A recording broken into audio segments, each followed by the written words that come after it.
So we are going to start with our current affairs session. तो current affairs को कैसे complete करना है, आपका जो सीए है 2024 के लिए। तो 2023 जो है 2023 जो है उससे थोड़ा इंस्पिरेशन लेके हम लोग यहाँ क्या देख रहे हैं करंट अफेयर्स में in general what all will be included. Okay, so इसमें सबसे पहले तो आपका द हिंदू, उसका आपको I will be taking the 1 year compilation with a focus on environment, science and technology. Okay, उसके बाद इंडियन एक्सप्रेस एक्सप्लेन्ड, ये आपका 2 years होगा। 1 year मैंने ऑलरेडी आपको दे दिया है, I hope you have seen that. 1 साल का मैंने आपको दे दिया है, दूसरे साल का अभी आपको मिल जाएगा, ठीक है, इन द कमिंग डेज। उसके बाद I think Vibha had made one Indian Express का एक्सप्लेन्ड का, तो वो विभा वाला जो डॉक्यूमेंट है that I will be sharing with you guys if अगर she consents to that, and then उसको हम लोग क्लास में भी कर लेंगे, ठीक है। तो तीसरी चीज है योजना प्लस सेलेक्टिवली कुरुक्षेत्र करेंगे। देखिए कुरुक्षेत्र जो है वो आपके GS 3 के लिए इंपॉर्टेंट है, प्रीलिम्स में उतना इंपॉर्टेंस नहीं है, but still we are going to see हम इसमें क्या निकाल सकते हैं। उसके बाद थोड़ा आउटसाइड में हम थोड़ा इंडियन ईयर बुक रखेंगे, इंडिया 2024 नाम है उस किताब का, उस इंडिया ईयर बुक का रखेंगे। और योजना जो है हम लोग कब तक का करने वाले हैं, हम लोग मई 2023 से लेके मार्च 2023, ओके, तो अराउंड 10-11 मंथ्स का, 11 मंथ्स का जो है हमारा हो जाएगा। तो ये चीज जो है आपका 15 डेज में हो जाना चाहिए। 15 मई के बाद आपका फिर एवरी 2 डेज का साइकिल हम चलाएंगे रिविजन का, ठीक है। द हिंदू के जितने भी आपको मैंने आर्टिकल्स भेजे हैं, लिंक्स भेजे हैं, ओके, वो आप देखते रहिएगा। उसका मैं एक समरी टाइप से हैंड रिटन या may be if possible PDF summary आपको दे दूंगा, and everything will be provided to you within 1-1.5 weeks। मतलब आपको मटेरियल 10 मई तक मिल जाएगा, दैट इज 2024, और उसकी क्लासेस आपकी 15 मई 2024 तक कंप्लीट हो जाएगी, okay. And then after that for 1 full month we can do as many revisions as the time allows it. Okay, is it clear? क्या ये सबको क्लियर है? ठीक है, तो हम लोग स्टार्ट करते हैं योजना से, जनवरी 2024 एडिशन। तो जनवरी 2024 एडिशन में क्या था हमारे पास? हमारे पास था Jan Vishwas act 2023। As you know guys, bare acts are very very important, especially bear acts dating to 6 years. UPSC has been seen asking up to 6 years back bear acts। तो अभी अगर 2024 है तो सेफ साइड पे 2019 से लेके 2024 तक के बेयर एक्ट्स आपको इंपॉर्टेंट बेयर एक्ट। देखिए हर साल बहुत सारे लॉज आते हैं which are not very exam worthy, exam के पर्सपेक्टिव से ज्यादा नहीं होते, जो रूटीन एक्ट्स होते हैं, रूटीन अमेंडमेंट्स होते हैं। लेकिन जैसे something like WPA, wildlife protection amendment act 2022, this is very important, ये आपका आएगा ही आएगा अगर UPSC decides to ask questions on this topic. उसके बाद आपका questions related to MMDR act, okay, तो वो आपका माइनिंग से रिलेटेड है, 2021 में अमेंडमेंट हुआ था, तो वो इंपॉर्टेंट है आपके लिए। तो 2019 से 2024 तक के bare acts, obviously this is also something that will be provided to you guys, okay. तो जन विश्वास अमेंडमेंट ऑफ प्रोविजंस एक्ट 2023 जो है ये लेके आए थे, तो इसको हम लोग स्ट्रिक्टली प्रीलिम्स के पर्सपेक्टिव से देखते हैं क्या क्या इसमें इंपॉर्टेंट है। तो यहां पर क्यों है unified decriminalisation efforts across various sectors. तो वेरियस सेक्टर्स में डिक्रिमिनलाइजेशन के एफर्ट को यूनिफाई करना। तो प्राइमरी गोल क्या है इसका? Streamline legal processes, lesson the compliance burden and create a more business friendly climate. तो ये देखिएगा, यहां पर यूपीएससी सिंपली आपसे पूछ सकता है what is the purpose of the जन विश्वास एक्ट।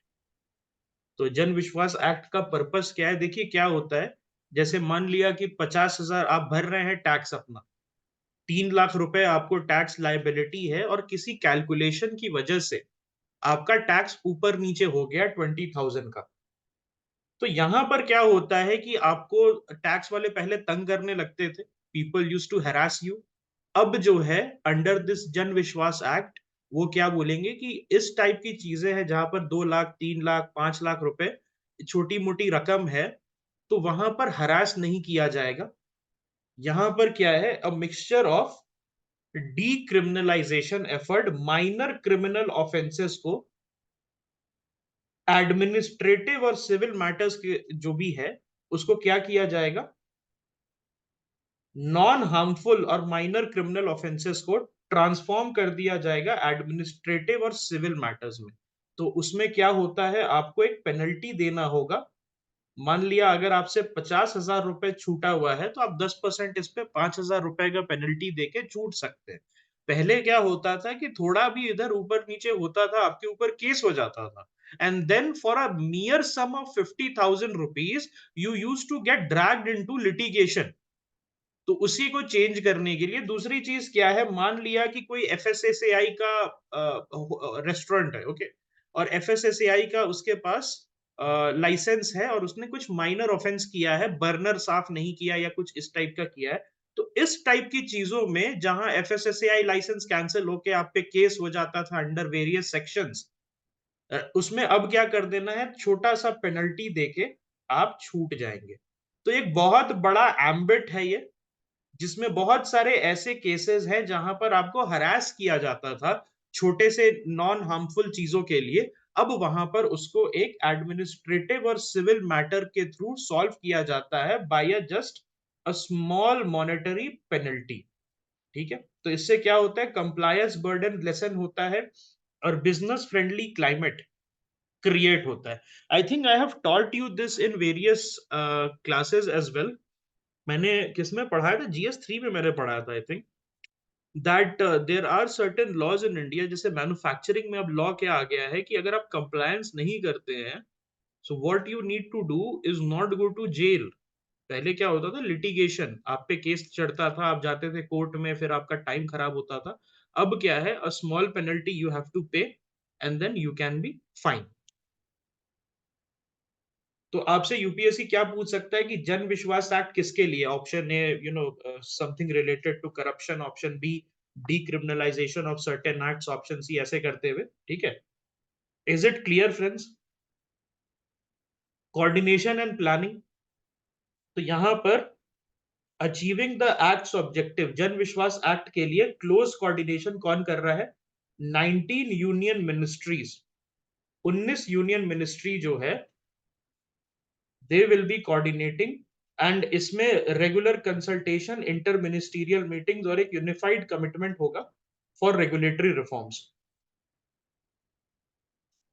और यहां पर जो है आप रेगुलर कम्युनिकेशन चैनल्स भी बनाएंगे ताकि इंडस्ट्री स्पेसिफिक चैलेंजेस आप जो है फेस कर सकते हैं। देखिए यहां पर क्या होता है कि इट माइट बी कि ministry of environment and forest, then ministry of chemicals, okay, department of fertilisers, उनमें क्या प्रॉब्लम है। अगर बहुत ज्यादा हार्मफुल चीज नहीं कर रहा है, बहुत ज्यादा ऐसा काम नहीं कर रहा है which is criminal in nature, या जिससे बहुत ज्यादा लोगों को प्रॉब्लम नहीं हो रही है, अगर थोड़ा सा कंप्लायंस बर्डन के चलते गलती हुई है, तो उसको पेनल्टी के थ्रू सॉल्व किया जाएगा रादर देन क्रिमिनलाइज किया जाएगा छोटी सी गलती को। Okay, this is a very vestiges of the of our socialist past. हमारे सोशलिस्ट पास्ट का ये क्या है, ये एक वेस्टीज है। ओके, और उसको हमें क्या करना है, चेंज करना है। और ये जो एक्ट है, it's sought to amend provision across 42 acts which are administered by 19 ministry.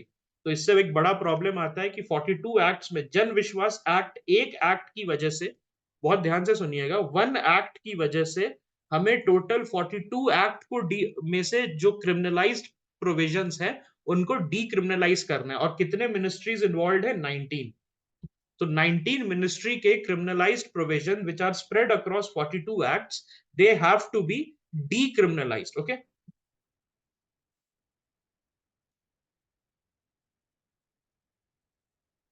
इससे क्या होगा, सिंप्लीफिकेशन होगा लीगल प्रोसेस का। There shall be what, simplification of legal process, civil penalty से बात सॉल्व हो जाएगी rather than criminal penalty for minor offence. तो ये सबसे इंपॉर्टेंट चीज है कि civil penalty over criminal penalty for minor offence, and the act wants to simplify the legal landscape for businesses. ठीक है, और ये सब जो है again this is for important for your mains, ये हमारे लिए नहीं है। एक कमिटी बनाई गई है इसके लिए, इसको देखने के लिए, जिसमें CEO of NITI Aayog, department of legal affairs के मेंबर्स और department of promotion of industry and internal trade DPIIT के मेंबर्स रहेंगे। ठीक है, कैसे डिक्रिमिनलाइजेशन होगा, let us talk about it, what will be the way जिसके थ्रू डिक्रिमिनलाइजेशन होगा। तो 42 एक्ट्स, 19 मिनिस्ट्री, और उनको एक कॉमन डायरेक्शंस इशू किया जाएगा हाउ टू डिक्रिमिनलाइज। और उसके बाद general criminal provision and those warranting serious contravention, उनके बीच में एक डिस्टिंग्विशमेंट डाला जाएगा। जैसे यहां पर क्या है, एनवायरमेंट प्रोटेक्शन एक्ट, जन विश्वास एक्ट ने क्या किया, बहुत इंपॉर्टेंट है, जन विश्वास एक्ट ने क्या किया, इसने इन्वायरमेंट प्रोटेक्शन एक्ट को, ओके, इन्वायरमेंट प्रोटेक्शन एक्ट को मॉडिफाई किया है, जिससे जनरल पनिशमेंट जो है रिप्लेस हो गया है पेनल्टीज के साथ। ये जो ईपीए है आपका, इन्वायरमेंट प्रोटेक्शन एक्ट, उसके वजह से क्या हो रहा था, बहुत सारे इंडस्ट्री कंप्लायंस बर्डन पे, आपके सीवेज में जो आपने एफ्लुएंट डिस्चार्ज किया है उसमें 0.05% एक्स्ट्रा अमोनिया है, आपने जो एफ्लुएंट डिस्चार्ज किया उसमें ये ज्यादा है, थोड़ा सा ये ज्यादा रह गया, आपने जो आपकी चिमनी में जो है ये चीज नहीं लगी है। तो रादर देन क्रिमिनल प्रोविजन कि आप पे केस चलेगा, पुलिस आएगी, पुलिस के लफड़े में आप पड़िएगा, उससे फिर क्या होगा, only big politicians can do business in this climate, जो कि पुलिस को मैनेज कर सकते हैं, है कि नहीं। सिर्फ जो बहुत बड़े बड़े पॉलिटिशियन हैं, they will only be able to do business in this climate. अगर आपको छोटी सी छोटी बात पे पुलिस अगर हरास कर रही है, तो इसीलिए मोदी जी क्या कर रहे हैं, अब जो है इस टाइप के छोटे छोटे चीज में जनरल पनिशमेंट की जगह आपको पेनल्टीज डाल रहे हैं। ठीक है, ईज ऑफ डूइंग बिजनेस को बढ़ा रहे हैं, इससे जुडिशियल वर्कलोड भी कम होगा, है कि नहीं। This will also reduce the judicial workload, it is going to reduce the judicial workload, ताकि छोटी सी छोटी चीजें जो है आपका लिटिगेशन की तरफ ना जाए। Okay, and elimination of severe consequences for minor default as well, court cases में रिडक्शन होगा। ओके, तो आपसे पूछ सकता है व्हाट आर द जन विश्वास एक्ट का पॉसिबल आउटकम, जन विश्वास एक्ट का पॉसिबल आउटकम क्या क्या हो सकता है, 3 स्टेटमेंट, उसमें से आपको only 1 pair, only 2 pair, only 3 pair ऐसे चूज करना है, नन। लीगल फ्रेमवर्क, तो यहां पर क्या क्या इंट्रोड्यूस हो रहा है, ये जो एक्ट है Jan Vishwas act, it introduces adjudication and an appellate mechanism, adjudication और अपेलेट मैकेनिज्म को इंट्रोड्यूस कर रहा है। तो इससे क्या होगा, जो बिजनेस ओनर्स हैं और जो फैक्ट्री ओनर्स हैं और जो नॉर्मल सिविलियंस हैं, उनकी जो प्रॉब्लम्स है, उनकी जो ग्रीवांसेस है, those will be addressed. Okay, those will be what, those will be addressed. ठीक है, और उसके साथ साथ, ओके, उसके साथ साथ यहां पर क्या है कि एक जेपीसी की फॉर्मेशन हो रहा है, यहां पर क्या हो रहा है, एक जेपीसी का फॉर्मेशन हो रहा है। ठीक है, तो why it is necessary, okay, why it is necessary that a JPC is being formed. जैसे मिनिस्ट्रीज है, आपने हमने बताया ना कि 19 मिनिस्ट्री है, 19 मिनिस्ट्रीज है, तो वहां पर अक्रॉस 42 एक्ट्स, अक्रॉस 42 एक्ट्स, तो वहां पर joint, why is the, what is the necessity of A joint committee, joint parliamentary committee, ताकि मिनिस्ट्रीज के साथ एक ओपन डायलॉग हो पाए लेजिस्लेचर का। ओके, हाँ, बेसिकली इस तरीके से, ताकि जो लेजिस्लेचर है और जो आपका मिनिस्ट्रीज है, वो दोनों सिंक में रहे। देखिए यहां पर बहुत बड़ी बात हो रही है, 42 एक्ट्स में एक एक्ट की वजह से 42 एक्ट्स में चेंज आ रहा है। तो यहां पर ये क्या कर रहे हैं कि लोकसभा और राज्यसभा में दे वांट की एक जेपीसी बने, ज्वाइंट पार्लियामेंट्री कमेटी, और फिर वहां से जो है इन कमिटी को समझाया जाए कि why we are doing these things, why we are doing these things, why we are changing 19 onboarding 19 ministry across 42 acts, and one act के वजह से ये 42 acts change क्यों हो रहा है।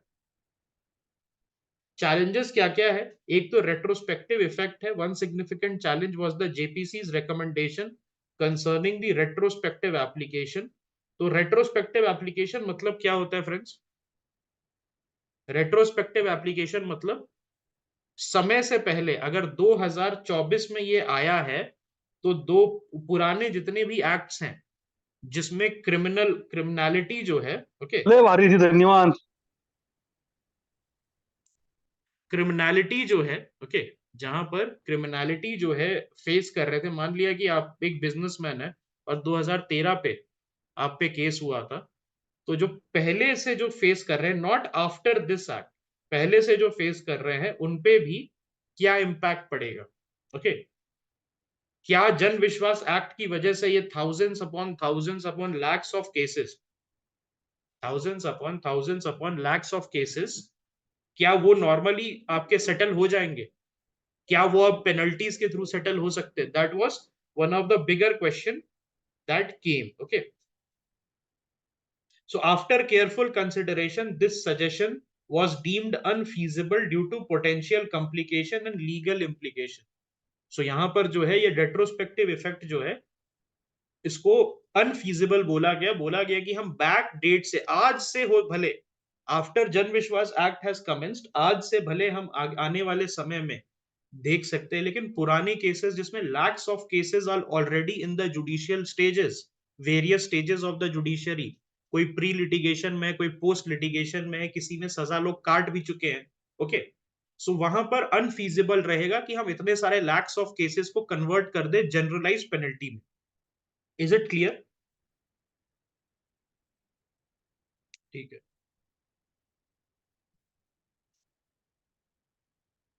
So everything else is mains based, mains हमें पढ़ना नहीं है। ठीक है, तो ये और वैसे इंपॉर्टेंट है आपके मेंस के लिए भी, ये आपके मेंस के लिए भी इंपॉर्टेंट है। ये कहाँ आ सकता है? आपका GS2 में आ सकता है। ठीक है, गवर्नेंस, आपको 15 मार्क्स का 10 मार्क्स का क्वेश्चन GS2 गवर्नेंस में आ सकता है, उस समय जरूर देख लीजिएगा। अभी हमें बस समझना था। ओके, अभी जो है हमें समझना था यहाँ पर। ठीक है, ऑलराइट। अब दूसरा आर्टिकल आया था योजना में, रेगुलेटरी इन्वायरमेंट और फेवरेबल बिजनेस में, कि जन विश्वास अमेंडमेंट एक्ट में क्या करता है ये। ओके, तो ये डिमांड थी डिफरेंट इंडस्ट्री की, फिक्की की डिमांड थी। फिक्की क्या है? Chamber of commerce. What is FICCI? FICCI is a chamber of commerce. तो चेंबर ऑफ कॉमर्स क्या बोलता है कि chamber of commerce is basically association of businessman, big businessman, वो साथ में आते हैं और यहाँ पर जो है अपना अपना देखते हैं कि कैसे अपने इंटरेस्ट को फर्दर कर सके। बहुत पुरानी एजेंसी है। MSME वगैरह के लिए बहुत इंपॉर्टेंट है जन विश्वास एक्ट, MSME के लिए बहुत इंपॉर्टेंट है, बिकॉज स्मॉल बिजनेस ओनर, देखिए large business owner can hire in house counsel, they can hire 4-5 good lawyers, और वो जो है लॉयर्स ही उनका संभालेंगे। लेकिन जो MSME ओनर है जिसका 50 लाख का बिजनेस है, 1 करोड़ का बिजनेस है, जिसका 2 करोड़ का बिजनेस है, वो लॉयर, बहुत एक्सपेंसिव लॉयर नहीं कर सकता है, बहुत एक्सपेंसिव लॉयर हैंडल नहीं कर सकता। इसीलिए जो है सबसे ज्यादा जो इम्पैक्ट था ये क्रिमिनलाइजेशन ऑफ स्मॉल प्रॉब्लम्स का, ये MSME ओनर्स को हिट करता था। Okay, again this can be skipped. ठीक है, हरियाणा जो है, it was one of the first state, Haryana जो है it was one of the first state जो कि जन विश्वास टाइप का जो है उसने एक्ट लेके आया है। जहां पर हरियाणा ने क्या किया है, it has decriminalise certain laws aiming to reduce compliance burden and enhance the ease of doing business and living for citizens. Okay, यहाँ पर क्या हो रहा है, जो स्टेट्स हैं they are encouraged to do what? Emulate Haryana's initiative in decriminalizing certain laws and aiming to reduce compliance burden. तो Haryana has taken the lead. ये हो सकता है कि one of the statements can be. Okay, अब हम बात करते हैं तीसरे आर्टिकल का, which was on government e marketplace, GeM पे. This is important. Okay, you can maybe even make a list as well. अगर आप चाहें तो एक, जैसे अभी हमारे पास एक टॉपिक आ गया है, दैट इज जन विश्वास एक्ट. अब जो है सेकंड टॉपिक हमारे पास क्या है? Government e market place. सो ये अगस्त 2016 में एस्टैब्लिश हुआ था, and it's a digital initiative by Indian government. Why? For the public procurement process. Very important. ये किसके लिए है? पब्लिक प्रोक्योरमेंट प्रोसेस के लिए है. For central and state government departments, organisation and public sector undertaking. कौन कौन जेम में पार्टिसिपेट कर रहा है पब्लिक प्रोक्योरमेंट प्रोसेस के लिए? सेंट्रल, स्टेट, ओके, और पीएसयूज, और उसके साथ अदर गवर्नमेंट ऑर्गेनाइजेशन. ये सब जो है पार्टिसिपेट कर रहे हैं for doing what? For doing public procurement. It's a digital procurement portal. GeM क्या है आपका? Digital procurement. Government contracted organizations which have the authority to do public procurement, they can. लेकिन not many government contracted organization have the authority to do so, है ना? तो majority of them are outside. Yes, government colleges, government organization. Okay, as a digital procurement portal, what is GEM? आपसे पूछा जा सकता है GEM है क्या? तो it is a digital procurement portal. It fosters an efficient, transparent, and inclusive ecosystem for procuring goods and services. So, why it was created? To address the inefficiencies, opacity, and corruption in the traditional procurement system. And it facilitates a move towards a digital, transparent, and competitive marketplace. तो होता क्या था? Government agencies जब procurement करती थी, तो अपने भाई के, अपने बेटे के, अपने पड़ोसी के, अपने रिश्तेदार के कॉन्ट्रैक्ट दे देती थी, एंड उसके वजह से बहुत ज्यादा करप्शन होता है. ना चीफ मिनिस्टर साहब who said that ना खाऊंगा ना खाने दूंगा, लेकिन अपने बेटे की कंपनी को 10 लाख का ट्रेडमिल खरीदने के लिए कॉन्ट्रैक्ट दे दिया था. One treadmill used to cost 10 lakh rupees, and his son used to supply to the chief minister's house. है ना? बोला था ना कि हम तो जी सबसे ऑनेस्ट रहेंगे, ना गाड़ी लेंगे ना बंगला लेंगे, लेकिन फिर बंगले में अपने बेटे के कंपनी का 10 लाख रुपए का एक ट्रेडमिल था उनका. ठीक है? तो यहाँ पर इस टाइप की धांधलेबाजी को खत्म करने के लिए, कि भाई 10-10 लाख रुपए का एक ट्रेडमिल ना आ जाए. ओके, तो इसको खत्म करने के लिए जेम जो है, इट वाज क्रिएटेड. उसके बाद end to end procurement solution provide करता है जेम आपको. It covers the entire procurement cycle, and GeM offers a platform for vendor registration, bidding, procurement and payment. तो एंड टू एंड मतलब क्या होता है? Registration starting from registration to payment, जहां पर वेंडर को उसका पेमेंट मिल जाता है फॉर सप्लाइंग द थिंग्स. ये जो है जेम पोर्टल हेल्प करता है एक एंड टू एंड सोल्यूशन देने का. तो इसका जो जीएमवी है, gross merchandise value, INR 420 crore था. उसके बाद आज के डेट में ये 3 लाख करोड़ है. 3 lakh crore. Massive. Okay, what is the 3 lakh crore? 3 lakh crore will be close to $40 billion, है ना? $40 बिलियन का खरीद फरोख्त हो रहा है आपके जेम पोर्टल पे आज के डेट. ये जो है आज के डेट में 300 सर्विस कैटेगरीज आपको दे रहा है. कौन कौन सी 300 सर्विस कैटेगरीज जिससे आप पब्लिक प्रोक्योरमेंट कर सकते हो? ठीक है. और जेम क्या करता है, GeM has empowered a diverse group of sellers including MSME, startups, women entrepreneurs, artisans and self help group by providing them equal access to government tenders. पहले आप जानते थे गवर्नमेंट टेंडर्स कैसे मिलता था?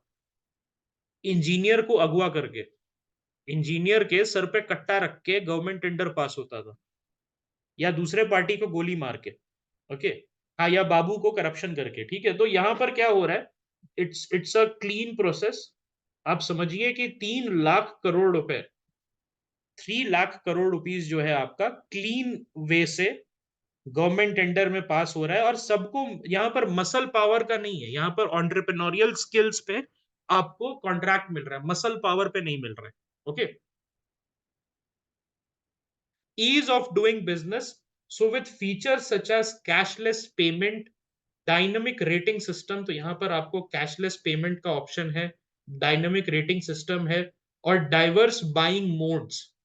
GeM simplifies the procurement process. तो आप अगर एक सेलर हैं, if you are a seller, और अगर आपका रेटिंग अच्छा है, तो गवर्नमेंट एजेंसीज भी आपको देख सकती है कि ठीक है, दिस सेलर इज गुड, ये इस पीएसयू ने इससे लिया था तो सही टाइम पे मिल गया था, तो we can also buy from him और we can buy from her. Okay, यहां पर प्लान है कि AI, artificial intelligence, machine learning, AR, okay, VR, ये सब डाल के यूजर एक्सपीरियंस इनहांस करे। तो ये एआर वीआर कैसे होगा? एआर का फुल फॉर्म क्या होता है? Anybody? What is the full form of AR? Augmented reality. तो क्या होगा, जैसे मान लो कि कोई कंपनी है, कोई कंपनी चाह रही है कि अपने लिए वो खरीदे, अपने ऑफिस के लिए, कोई पीएसयू है वो चाह रही है अपने लिए एक खरीदे, you know, sort of a chair. तो चेयर कैसा लगेगा ऑफिस में, वो भी देख सकती है। ओके, अमेजोन में है ना, अमेजोन में सी एक ऑप्शन आता है, see how it will look in your room करके ऑप्शन है कि नहीं? तो आप जो है गवर्नमेंट ई मार्केट प्लेस से वो देख सकते हो। ठीक है, तो अभी जो है recently 4 lakh crore, okay, 4 lakh crore rupees जो है वो यहाँ से निकल गया था। तो fire safety, computer, furniture, medical device, oxygen gas accessory वगैरह जो है, मेडिकल रेस्पिरेटर, ये सारी चीजें जो है आपको मिल जाएंगी यहाँ से। Okay, so it's a fantastic, okay, it's a fantastic thing. Bids, auction वगैरह जो है आप अलाउ आपको किया जाता है, सेलर को रेट आप कर सकते हो। रेलवे कॉन्ट्रैक्ट्स, यहां पर ODOP, one district one product वाला सी स्कीम याद है आपको? रेलवे कॉन्ट्रैक्ट एक्सेस करने के लिए मिलता है। देखिए, रेलवे का बहुत सारा कॉन्ट्रैक्ट आते रहता है, तो जो छोटे छोटे सेलर्स हैं उनको नहीं पता चलता है। यहाँ पर जो बड़े सेलर्स होते हैं या बड़े कॉन्ट्रैक्टर्स होते हैं, उनके लोग बैठे रहते हैं रेलवे ऑफिस के बाहर में। और पहले क्या होता था, रेलवे ऑफिस के बाहर में पर्ची चिपका दी जाती थी, और वो those people of big sellers they used to call कि हाँ सर ये आ गया है। अब क्या है, ऑनलाइन आ जाता है, तो किसी को आदमी हायर करने की जरूरत नहीं है। वो तुरंत देख सकता है इंटरनेट पे कि अच्छा रेलवे का आ गया, लेट मी ऑल्सो बिड, और जो बेस्ट पॉसिबल कैंडिडेट होता है वो जीतता है। Do you get it? It's like an Amazon for government tenders. It is what? It is an Amazon for government tenders. आप ODOP, one district one product जो है, जैसे आपका मुरादाबादी मेटल क्राफ्ट हो गया, सहारनपुर वुड क्राफ्ट, ये सारी चीजें नहीं है, मधुबनी पेंटिंग, ये सारी चीजें आप बेच सकते हैं। मान लिया कि कोई ऑफिस है, गवर्नमेंट ऑफिस, आपने वो देखा है, have you seen those guest house?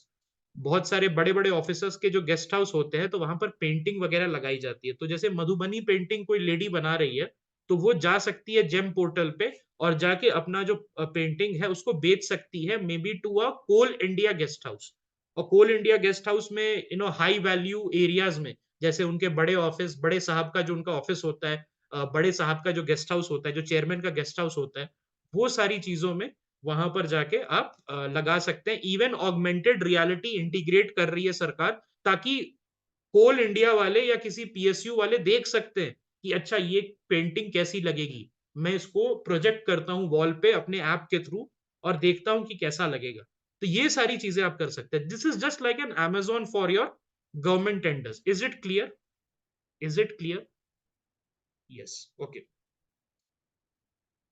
ठीक है, तो this is enough, okay, this is enough for your ये प्रीलिम्स। इंडो अफ्रीकन रिलेशन और साउथ साउथ कोऑपरेशन, ठीक है।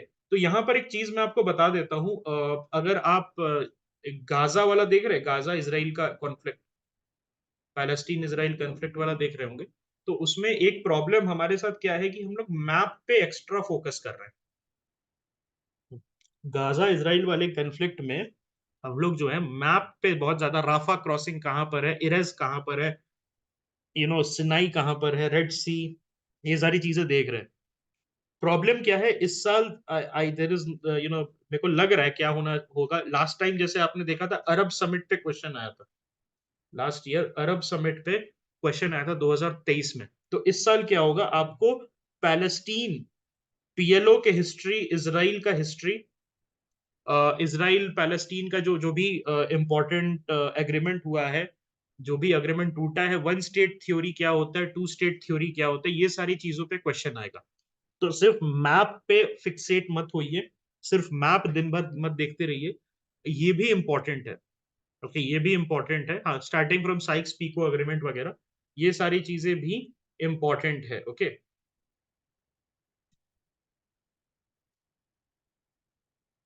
Okay, so non align movement पे भी क्वेश्चन आ सकता है। अभी नॉन अलाइन मूवमेंट होता भी है, is non align movement still there?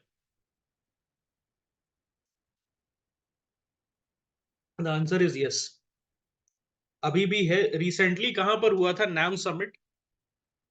NAM summit अभी रिसेंटली कहां पर हुआ था? नैम समिट जो है रिसेंटली कहां पर हुआ था? उगांडा में हुआ था, वेनेजुएला में तो पहले हुआ था, उगांडा में हुआ था अभी 2024 जनवरी में। ओके, तो उगांडा में अपने आई थिंक जयशंकर साहब गए थे, अगर आपको याद होगा। इंडिया शन कर रहा है, वेनेजुएला में हुआ था 2000 पहले, वेनेजुएला में जो है पहले हुआ था, उसमें वो गए थे अपने क्या नाम है उनके, हामिद अंसारी साहब, 2016 में हुआ था वेनेजुएला में, तो हामिद अंसारी साहब गए थे। ओके, हाँ, तो that is the thing that I still remember, उस समय पहली बार था कि इंडियन प्राइम मिनिस्टर ने शन किया था, इंडियन प्राइम मिनिस्टर जो है उन्होंने शन किया था, ठीक है। तो ये नॉन अलाइन मूवमेंट जो है, इट इज इंपॉर्टेंट इसके बारे में पढ़ना। ओके, इसके बारे में पढ़ना, इट इज ऑल्सो इम्पोर्टेंट, ठीक है। और इसके मेंबर्स के क्या रूल होते हैं, ओके, मेंबर्स के क्या रूल्स होते हैं, what are the rules that you need to follow, ठीक है, तो वो सब भी इंपॉर्टेंट है। और कुछ प्रिंसिपल्स होते हैं, दैट इज ऑल्सो इम्पोर्टेंट। और इसमें who were the, who which was the conference, non align movement का कॉन्फ्रेंस कौन कौन सा था? पहला कॉन्फ्रेंस को क्या बोलते हैं? Belgrade conference. बेलग्रेड कॉन्फ्रेंस हुआ था, कब हुआ था? 1961 में हुआ था। तो ये बहुत इंपॉर्टेंट है, इसमें तीन आदमी थे, जोसेफ ब्रोस टीटो युगोस्लाविया वाले, गैमेल अब्देल नसीर इजिप्ट वाले, और जवाहरलाल नेहरू थे। उसके साथ साथ क्वामे क्रूमा घाना के, और सुकर्नो था इंडोनेशिया का, ठीक है। तो ये पांचों जो थे, they were the important leaders. Yes, और ये कंसेप्ट कहां पर आया था? गुड, ये कंसेप्ट आया था बांडुंग कॉन्फ्रेंस में, जो कि इंडोनेशिया में हुआ था 1955 में, जो कि रिसेंटली डीकोलोनाइज्ड कंट्रीज जो थे उनका ये मीटअप था। तो बांडुंग में उन उन सभी का ये मीटअप था। ओके, तो ये इंपॉर्टेंट है इंडो अफ्रीकन रिलेशनशिप्स के हिसाब से, इंडो अफ्रीकन रिलेशनशिप के हिसाब से ये सारी चीजें इंपॉर्टेंट है। उसके साथ साथ यहाँ पर आप देखिए इंपॉर्टेंट ऑर्गेनाइजेशन जैसे इकोवास है, इंपॉर्टेंट ऑर्गेनाइजेशन जैसे कि आपका ब्रिक्स है, ओआईसी है, एडीबी है, एनडीबी है, ठीक है। तो यहां से क्या हो रहा है, इंडिया का इंगेजमेंट हो रहा है। तो इकोवास is important, Y इकोवास is important? क्योंकि नाइजर में अगर आपको याद होगा, नाइजर में अगर आपको याद होगा, तो अभी रिसेंटली क्या हुआ था कि नाइजर में there has been a change, Niger is a country just above Nigeria, okay. Niger में there has been a change, और उन्होंने क्या किया था, फ्रांस के साथ रिलेशंस जो थे अपने खत्म कर दिए थे, बिकॉज वो फॉर्मर फ्रेंच कॉलोनी था, और उसने क्या किया था, फ्रांस के साथ अपने रिलेशन खत्म कर दिए थे। तो इकोवास जो है ये वेस्ट अफ्रीकन कंट्रीज का, स्ट्रिक्टली वेस्ट अफ्रीकन कंट्रीज का, याद रखिएगा, ये ऑर्गेनाइजेशन है। तो यहां पर मैंने आई थिंक क्वेश्चन भी दिया था आपको, जिसमें मैंने सोमालिया, कीनिया, तंजानिया, मोजाम्बिक ये सब ऐड किया हुआ था ऑप्शंस में। तो क्या वो सही होगा? नहीं, वो ईस्ट अफ्रीकन कंट्रीज है, प्लीज रिमेंबर। यहां पर हम बात कर रहे हैं वेस्ट अफ्रीकन कंट्री की, ये जो एरिया है ना वेस्ट अफ्रीका का, उसकी हम बात कर रहे हैं, ठीक है। कौन कौन से मेंबर्स है इसके? 15 मेंबर्स है टोटल वेस्ट अफ्रीकन कंट्रीज के, ओके। सभी चीज आपको याद रखने की जरूरत नहीं है, बट यू शुड नो कि वेस्ट अफ्रीकन कंट्री कौन कौन सी है और ईस्ट अफ्रीकन कंट्रीज कौन कौन सी है। I just name it and you tell me whether that country is West African और ईस्ट अफ्रीकन, तो मैं समझ जाऊंगा आपको पता है।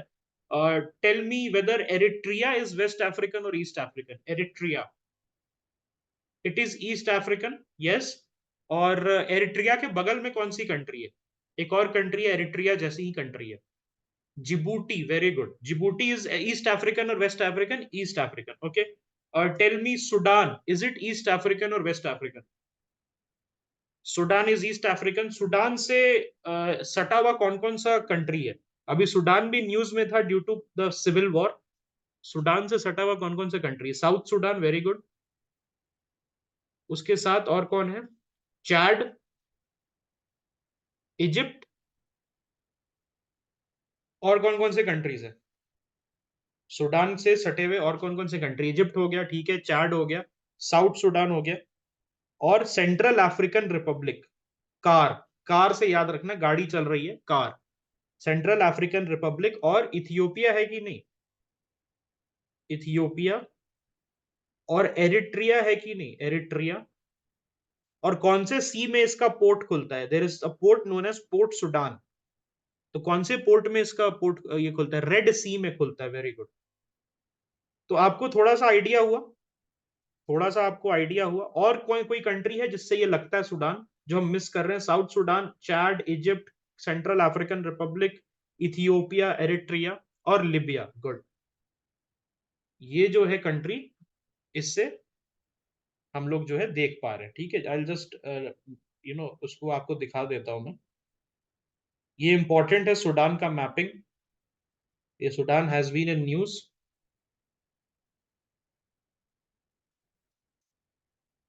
अगर आप देख सकते हैं ये मैप, एक मिनट।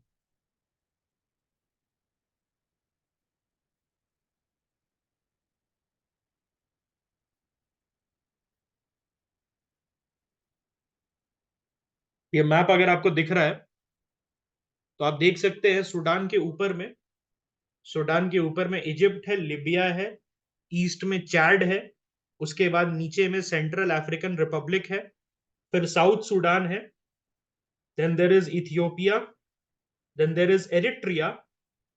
और कहाँ खुल रहा है, कौन से सी में खुल रहा है सूडान? रेड सी में। और ये जो रेड सी वाला एरिया है, यहां पर इसके पास ऑयल रिजर्व्स है। सुडानीज ऑयल रिजर्व जो है उतना हाई क्वालिटी नहीं होता है, थोड़ा लो क्वालिटी का ऑयल है इसका, ठीक है। ये कराया था, याद आएगा आपको, बाजीराम के टेस्ट में हमने ये किया था, ओके। तो ये आप याद रखिएगा, इंपॉर्टेंट है, ओके। इसके बाद मैं आपको इकोवॉस दिखा देता हूं एक बार, so it will be important. इकोवॉस कंट्री जो है, क्योंकि योजना में बोल चुका है ये, अब योजना में बोल चुका है तो ये हमारे लिए इंपॉर्टेंट हो जाता है, ठीक है।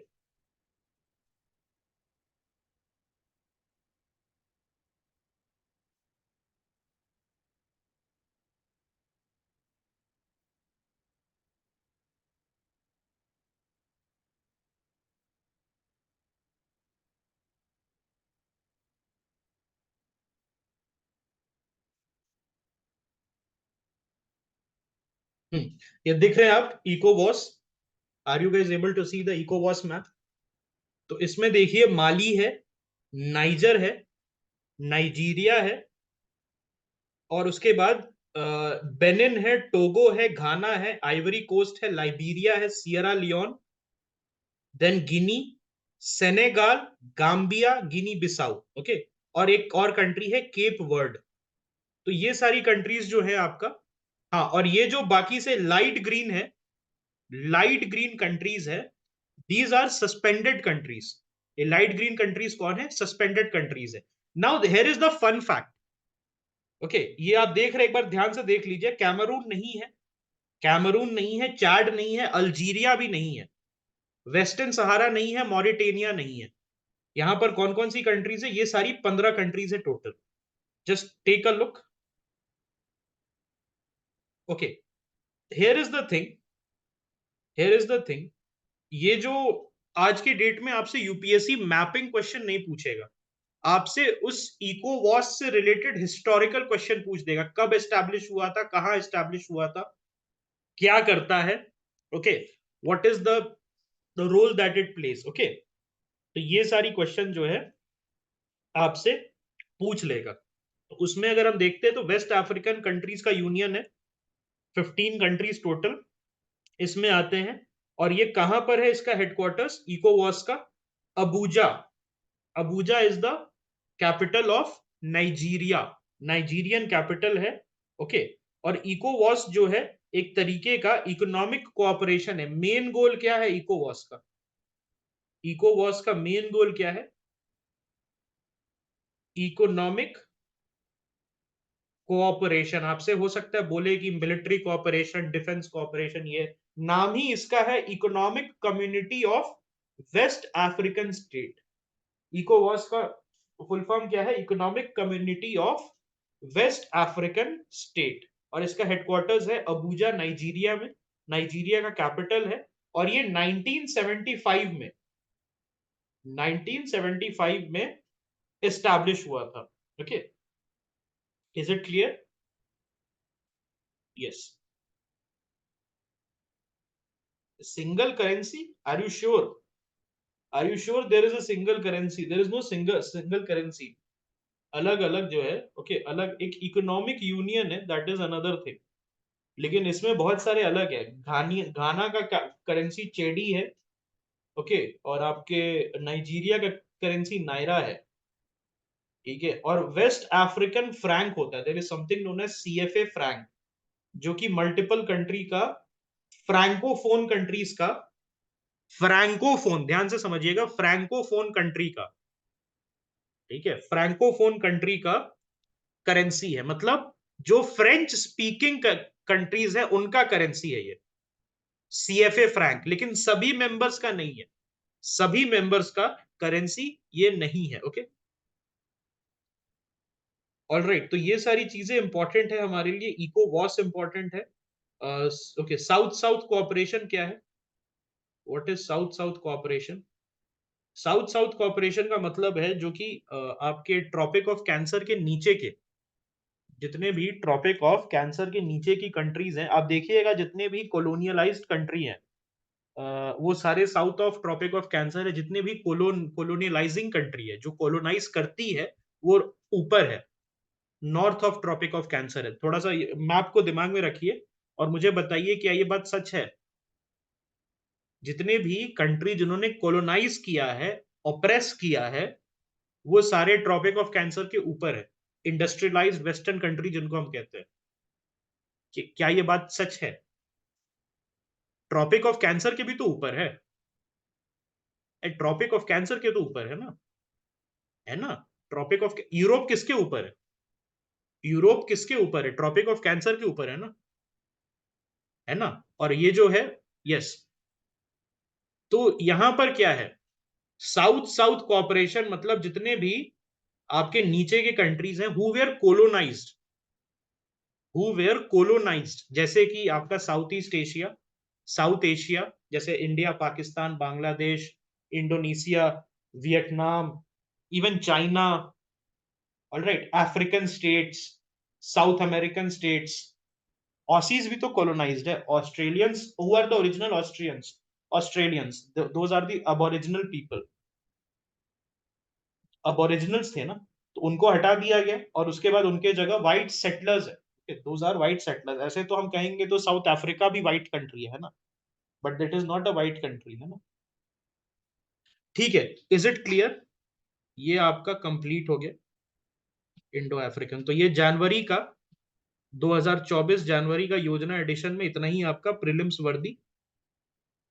ठीक है, जितना निकालना था हमें, हमने इससे निकाल लिया। ठीक है। यस, ऑस्ट्रेलिया नहीं है, it's a part of the Anglosphere. Australia New Zealand is part of the एंग्लोस्फेयर।